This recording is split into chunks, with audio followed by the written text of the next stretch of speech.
November 2023, bandang alas 11 ng gabi sa isang liblib na bahagi ng kalsada sa Quezon Province. Karamihan sa mga residente ay nakapahinga na sa kani-kanilang bahay.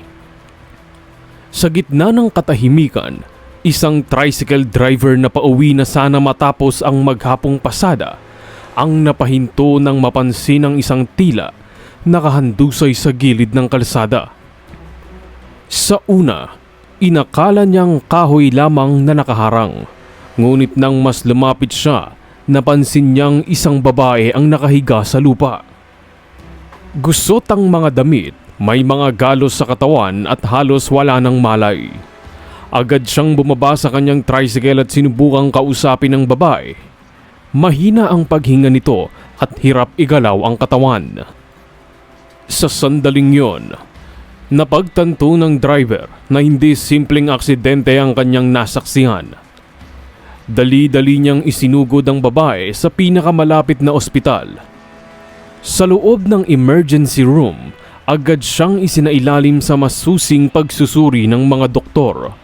Lumabas sa paunang findings na ang babae ay dumanas ng matinding pananakit sa iba't ibang bahagi ng katawan at may mga indikasyon na siya ay biktima ng panghahalay na posibleng ginawa ng higit sa isang lalaki.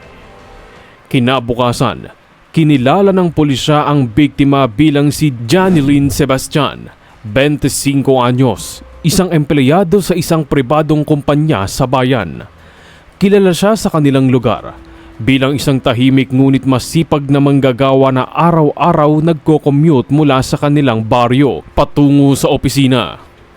Ayon sa kanyang mga kaibigan at katrabaho, sanay si Janilyn na umuwi kahit gabi na dahil bahagi na ito ng kanyang pang-araw-araw na buhay. Sa mga unang araw ng investigasyon, inakala ng mga otoridad na maaaring isang random na krimen lamang ang nangyari. Isang insidente na dulot ng pagkakataon at kawalan ng seguridad sa madilim na lugar. Sinuri ang ruta ng biktima, ang oras ng kanyang pag-uwi at ang mga taong maaaring nakasalubong niya bago mangyari ang krimen. Ngunit habang patuloy ang pagsisiyasat, may isang detalyeng lumutang na nagbigay ng ibang direksyon sa kaso. Napansin ng investigador na tila may sistematikong galaw ang mga suspect. Ang lugar kung saan natagpuan si Janilyn ay hindi basta pinili lamang.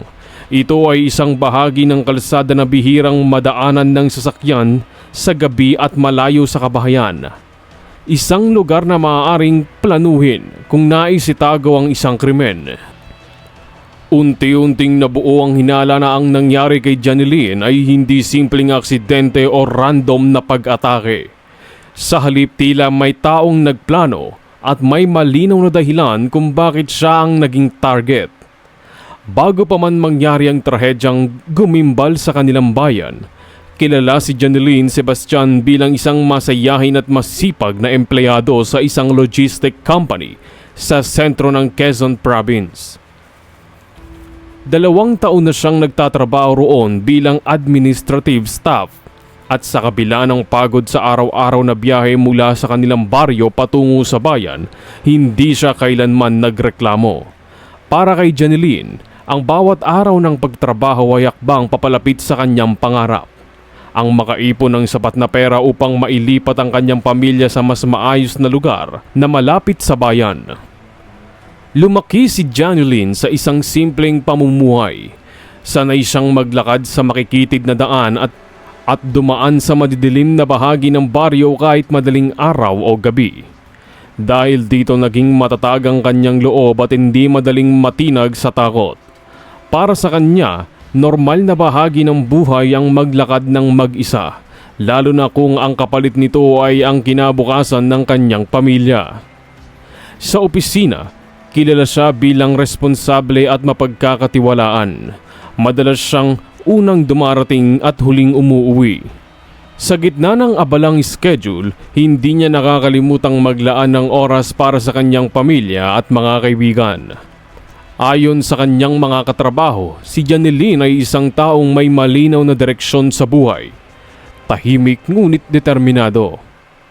Ilang buwan bago ang insidente, nagbago ang takbo ng kanyang araw-araw na buhay nang makilala niya si Mark Vincent Lanuza, 27 anyos, isang delivery rider na madalas pumunta sa kanilang opisina upang maghatid ng mga dokumento at package. Sa mga unang pagkakataon ng kanilang pagkikita, simpleng pagbati lamang ang kanilang palitan.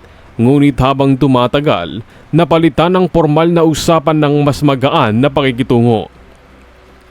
Unti-unting naging pamilyar sa isa't isa ang kanilang presensya. Ayon sa mga kaibigan ni Janeline, napansin nilang mas naging masigla at mas madalas siyang ngumiti mula nang makilala si Mark Vincent. Naging regular ang kanilang pag-uusap sa telepono at sa social media. Nagsimula sila sa simpleng paglabas tuwing day off, kumakain sa maliit na karinderya o naglalakad sa plaza. Hindi nagtagal, naging opisyal ang kanilang relasyon makalipas ang ilang linggo ng pag-uusap at pagkilala sa isa't isa. Para kay Janeline, si Mark Vincent ay isang taong nagbibigay ng bagong kulay sa kanyang buhay. Isang taong nakikinig sa kanyang mga pangarap at nagbibigay ng lakas ng loob tuwing siya ay napapagod. Sa mata ng kanyang pamilya at mga kaibigan, tila natagpuan na niya ang isang taong tunay niyang maaasahan. Samantala si Mark Vincent ay kilala rin sa kanilang lugar bilang masipag na rider. Madalas siyang umuwi ng gabi dahil sa mga dami ng delivery na kailangang tapusin sa loob ng isang araw. Normal na bahagi ng kanyang trabaho ang mag-overtime at magbiyahe sa iba't ibang lugar, kaya't hindi na bago sa kanya ang pag-uwi ng hating gabi. Ngunit sa kabila ng maayos na pagsisimula ng kanilang relasyon, may isang bahagi ng nakaraan ni Mark na hindi pa tuluyang natatapos. Isang bahagi na tahimik na nananatili sa likod ng kanilang bagong pag-ibig. Habang mas lalong lumalalim ang ugnayan ni Janeline at Mark, hindi nila namalayan na may isang aninong tahimik na nagmamasid sa kanilang bawat galaw. Isang anino mula sa nakaraan na dadating upang sirain ang kanilang magandang direksyon. Pabalik sa kasalukuyan, habang patuloy na nagpapagaling si Janeline sa ospital, mas lalo naman naging masinsinan ang investigasyon ng pulisya upang matukoy ang mga taong responsable sa nangyari. Sinimulan ng mga otoridad ang masusing background check sa mga taong may koneksyon sa biktima. Mga kaibigan, katrabaho at maging ang kanyang kasintahan na si Mark Vincent Lanuza, layunin nilang alamin kung may sino man sa kanilang paligid na maaaring may motibo upang saktan si Janeline. Sa proseso ng pagsusuri, natuklasan ng pulisya na bago pa naging magkasintahan sina Janeline at Mark Vincent, may dating nobya ang lalaki na matagal ding naging bahagi ng kanyang buhay. Ayon sa mga record at testimonya ng mga kakilala ni Mark Vincent, tumagal ng halos 3 taon ang kanilang relasyon bago ito tuluyang natapos 1 taon bago niya nakilala si Janeline. Ang babaeng ito ay kilala bilang si Regine Gurtiza, 27 anyos din. Ayon sa mga kaibigan at kapitbahay ni Mark Vincent, hindi naging maayos ang kanilang paghihiwalay. May mga pagkakataong umanong nagiging mahigpit at selosa si Regine sa kanyang kasintahan. Madalas niyang gustong malaman kung nasaan si Mark, kung sino ang kanyang kasama at kung bakit siya ginagabi sa trabaho. Dahil sa likas na katangian ng trabaho ni Mark bilang delivery rider, normal na bahagi ng kanyang araw ang magbiyahe hanggang gabi. Ngunit para kay Regine, ang mga ganitong sitwasyon ay nagdudulot ng matinding pagdududa. Sa paglipas ng panahon, naging madalas ang kanilang hindi pagkakaunawaan hanggang sa dumating ang puntong pinili ni Mark Vincent na wakasan ang kanilang relasyon. Ngunit ayon sa ilang kakilala nila, hindi umano naging madali para kay Regine ang tanggapin ang hiwalayan. May mga pagkakataong patuloy siyang nagtatangkang makipag-ugnayan kay Mark kahit tapos na ang kanilang relasyon. Habang pinapalalim ng pulisya ang kanilang investigasyon, may ilang saksi ang lumapit upang magbigay ng mahalagang impormasyon. Ayon sa isang kapitbahay ni Janeline, ilang linggo bago mangyari ang insidente, may napansin siyang babaeng hindi pamilyar sa kanilang lugar na madalas umikot malapit sa bahay ng biktima. Tahimik lamang itong nagmamasid at tila nagmamatsyag sa paligid. Sa una, inakala nilang isa lamang ito sa mga taong sadyang nagpapadaan sa lugar. Ngunit nang maibalita ang nangyari kay Janeline, naalala ng saksi ang kakaibang presensya ng babae. Ang impormasyong ito ay nagbigay ng bagong direksyon sa investigasyon. Hindi nagtagal, isa pang mahalagang pangyayari ang naganap. Sa pamamagitan ng isinasagawang entrapment operation, nahuli ng pulisya ang isa sa mga lalaking pinaghihinalaang sangkot sa nangyari kay Janeline. Ang kanyang itsura ay tumutugma sa composite sketch na ginawa batay sa limitadong paglalarawan ng biktima. Sa oras ng kanyang pagkakaaresto, sinubukan pa niyang itanggi ang anumang kinalaman sa krimen. Ngunit sa sumunod na interogasyon, unti-unting nagbago ang kanyang pahayag. Sa kalaunan, inamin ng suspect na hindi siya nag-iisa sa krimen. May dalawa pa umano siyang kasamahan sa nangyaring pananakit kay Janeline. Ayon sa kanyang salaysay, hindi nila personal na kilala ang biktima. Wala rin umano silang direktang galit o alitan laban dito. Ang kanilang ginawa ay bunga lamang ng utos mula sa isang taong nakilala nila sa internet. Isang anonymous na contract. Ayon sa nahuling suspect, may isang taong nakipag-ugnayan sa kanila online at nagbigay ng malinaw na tagubilin kung sino ang kanilang target at kung kailan ito susundan. Ipinadala umano sa kanila ang larawan ng biktima at ang schedule ng kanyang pag-uwi mula sa trabaho. Bilang kapalit sa pagsasagawa ng krimen, may ipinangakong bayad. Sa puntong yon, malinaw na sa mga investigador na ang nangyari kay Janeline ay hindi basta krimen na dulot ng pagkakataon. Ito ay isang planadong gawain. At sa likod ng planong ito, may isang taong may personal na dahilan. Sa pag-usad ng investigasyon, nakatuon ang pansin ng mga otoridad sa digital imprint na ginamit ng suspect bago at matapos ang insidente. Dahil sa paggamit ng nahuling lalaki na may isang anonymous na contract na nag-utos sa kanila, agad na isinailalim sa masusing pagsusuri ng cybercrime investigator ang SIM card at online accounts na kanilang ginamit. Sa pamamagitan ng digital forensics, natuklasan na ang nakikipag-ugnayan sa tatlong suspect ay isinagawa gamit ang isang bagong likhang account sa social media. Walang malinaw na personal na impormasyon ang nakarehistro rito at gumamit ng pansamantalang email address upang maitago ang tunay na pagkakakilanlan ng nagpadala ng mensahe. Ngunit sa kabila ng pagtatangkang itago ang identity, may naiwan pa ring bakas sa digital records na naging mahalaga sa investigasyon. Lumabas sa pagsusuri na ilang linggo matapos ang insidente, may sunod-sunod na mensaheng ipinadala sa tatlong lalaki. Ang laman ng mga mensaheng ito ay detalyadong instruction tungkol sa target. Kabilang ang larawan ng biktima, ang ruta ng kanyang pag-uwi at ang oras kung kailan siya karaniwang dumadaan sa isang madilim na bahagi ng kalsada. Ipinakita rin sa kanila ang eksaktong lokasyon kung saan nila isasagawa ang plano. Hindi alam ng tatlong lalaki ang personal na dahilan ng kanilang utos. Para sa kanila, isa lamang itong trabaho na may kapalit na bayad. Ayon sa kanilang pahayag, ipinangako sa kanila ang halagang humigit kumulang 20,000 piso bilang kabayaran sa pagsasagawa ng krimen. Ang halagang ito ay ipinadala sa pamamagitan ng electronic transfer gamit ang isang account na kalaunan ay natunton din ng mga otoridad. Sa araw ng insidente, sinunod ng tatlong lalaki ang ibinigay na tagubilin. Bandang gabi, naghintay sila sa isang bahagi ng kalsada na kilala sa kakulangan ng ilaw at bihirang madaanan ng mga sasakyan. Nang makita nila si Janeline na naglalakad pa uwi mula sa trabaho, tahimik nilang sinundan ang kanyang galaw. Ilang minuto ang lumipas bago nila isinagawa ang krimen sa lugar na halos walang saksi. Matapos ang nangyari, Agad silang naghiwa-hiwalay upang maiwasan ang pagkakahuli. Ang isa ay umuwi sa kalapit na barangay, habang ang dalawa naman ay nagtungo sa ibang bayan. Sa kanilang paniniwala, matatapos na ang lahat na sandaling maibigay ang kabayaran at makalimutan ang pangyayari. Ngunit hindi nagtagal, nagsimulang mabasag ang kanilang plano.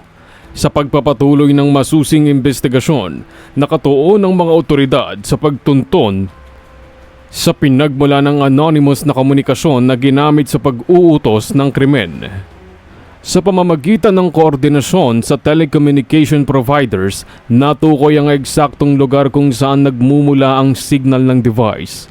Ang lokasyong ito ay nasa loob lamang ng isang residential area na malapit sa bayan. Isang lugar na hindi kalayuan sa tirahan ng isang taong dati nang konektado sa buhay ni Mark. Sa puntong yon, naging malinaw ang koneksyon ni Regine sa kaso. Si Regine ang dating kasintahan ni Mark, isang babae na matagal nang kilala ng kanyang pamilya at mga kaibigan. Ayon sa background check ng pulisya, nananatili siyang residente sa naturang lugar at ang kanyang routine ay tugma sa oras kung kailan ginagamit ang service na nagpadala ng utos sa 3 lalaki. Bukod dito, lumabas din sa financial records na may naganap na transaksyon mula sa isang account na konektado sa kanya patungo sa digital wallet na ginamit ng isa sa mga suspect. Ang detalyeng ito ang naging matibay na ebidensya na nag-uugnay sa kanya sa krimen. Agad na isinagawa ng pulisya ang operasyon upang dakpin si Regine. Sa oras ng kanyang pagkakaaresto, sinubukan pa niyang itanggi ang anumang kinalaman sa nangyari kay Janeline. Ngunit habang ipinapakita sa kanya ang mga dokumento, digital records at testimonya ng suspect, unti-unting nabawasan ang kanyang kakayahang ipaliwanag ang mga pangyayari. Sa kalaunan, kinumpirma ng mga otoridad na siya ang taong nakipag-ugnayan sa 3 lalaki at nagbigay ng detalye tungkol sa target. Lumabas sa kanilang pagsusuri na matagal na niyang sinusubaybayan ang galaw ni Janeline. Ang oras ng pag-uwi nito, ang rutang dinaraanan at ang mga lugar na madalas niyang puntahan. Ang impormasyong ito ang ginamit upang tuluyang maisagawa ang plano. Sa sumunod na mga linggo, tuluyan ding nahuli ang 2 pang lalaking sangkot sa krimen. Isa sa kanila ay natunton sa pamamagitan ng koordinasyon sa lokal na pulisya sa Karatig Bayan, habang ang isa naman ay nahuli matapos matukoy ang kanyang pinagtataguan. Sa oras ng kanilang pagkakaaresto, kapwa kinumpirma ng mga suspect ang kanilang papel sa insidente at ang pagkakatanggap nila ng bayad kapalit ng pagsunod sa utos ng anonymous na contract. Samantala sa ospital, unti-unti namang nakarecover si Janeline mula sa pisikal na sugat na kanyang tinamo. Nakalabas siya mula sa kritikal na kondisyon matapos ang ilang linggong gamutan. Gayunpaman, nananatili ang epekto ng pangyayari sa kanyang isip. Madalas siyang magising sa gabi, natatakot at naguguluhan sa alaala ng nangyari. Dahil dito, isinailalim siya sa patuloy na therapy upang matulungan siyang makabangon mula sa trauma. Para sa kanyang pamilya, ang bawat araw na nakikitang gumagaling si Janeline ay isang malaking akbang patungo sa muling pagbangon. Sa paglipas ng mga buwan, matapos ang pagkakaaresto kina Regine at sa 3 lalaking sangkot sa krimen, tuluyang nagsimula ang paglilitis sa korte. Isa-isang iniharap ng prosekusyon ang mga ebidensya. Sa loob ng courtroom, tahimik na nakaupo si Janeline Sebastian kasama ang kanyang pamilya. Bagamat unti-unti na siyang nakakabangon mula sa pisikal na sugat, malinaw pa rin sa kanyang kilos ang bakas ng matinding pinagdaanan. Sa panahong yun, hindi siya iniwan ni Mark. Patuloy itong sumuporta at nananatili sa kanyang tabi sa buong panahon ng gamutan at paglilitis. Pagkaraan ng ilang buwan ng pagdinig, dumating ang araw ng hatol. Sa harap ng korte, binasa ng hukom ang desisyon na nagmamarka ng pagtatapos ng isang mabigat na laban para sa hustisya. Napatunayang nagkasala si Regine at ang 3 lalaki. Kaya naman bilang parusa, hinatulan sila ng reclusion perpetua na may katumbas na pagkakakulong na hindi bababa sa 40 taon. Ang hatol na ito ay nagsilbing malinaw na mensahe na ang krimeng pinlano sa galit at selos ay may kapalit na pananagutan. Sa desisyon ng korte, kinilala rin ang matinding epekto ng pangyayari sa buhay ni Janeline. Ipinag-utos ang patuloy na suporta sa kanyang rehabilitasyon at therapy upang matulungan siyang muling makabangon sa emosyon at mental na aspeto ng kanyang buhay. Sa mga sumunod na buwan, dahan-dahang bumalik si Janeline sa formal na pamumuhay. Hindi naging madali ang proseso. May mga araw na mahirap para sa kanya ang lumabas ng bahay o muling maglakad mag-isa sa kalsada. Ngunit sa tulong ng kanyang pamilya, ng mga otoridad at ng mga taong nananatili sa kanyang tabi, unti-unti niyang natutunang harapin muli ang mundo. Ang krimen na nagsimula sa selos at galit ay nagdulot ng matinding sugat sa kanyang buhay.